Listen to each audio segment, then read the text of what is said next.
Hello everyone, আজি হ'ল second দিনা সৰস্বতী পূজা। এই সৰস্বতী পূজা স্কুললৈ বুলি পূজা কৰিলোঁ অলপ, তাৰপিছত গ'লোঁ ইউনিভাৰ্চিটিলৈ বুলি ইউনিভাৰ্চিটিৰ ভিতৰ ভাগত সোমালোঁ। এই চাৰিওফালে ল'ৰা ছোৱালীৰ ভিৰ, চবে ফটো উঠাত ব্যস্ত হৈ পৰিছে।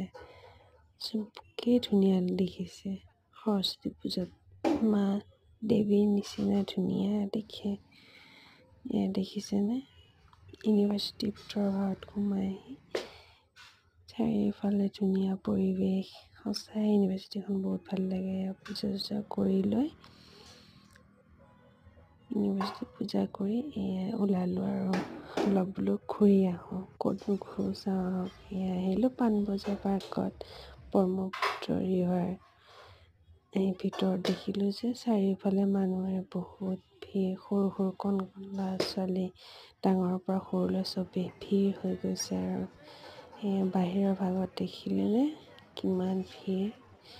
পাৰ্কত ঘূৰি ফুৰি ফটো উঠি আহি ভাগৰ লাগিলে আৰু অলপ ভোকো লাগিছে, সেইকাৰণে ভাবিলোঁ হোটেলত সোমাই অলপ কিবা খাই লওঁ। পৰঠা খালোঁ, পৰঠা খাই অলপ ভাল লাগিল আৰু বহুত ভোক লাগিছিলে। খাই বৈ লৈ আৰু ঘৰলৈ উভতি গ'লোঁ। ভিডিঅ'টো চাই ভাল লাগে, লাইক কমেণ্ট শ্বেয়াৰ কৰি দিব নাপাহৰিব। ধন্যবাদ।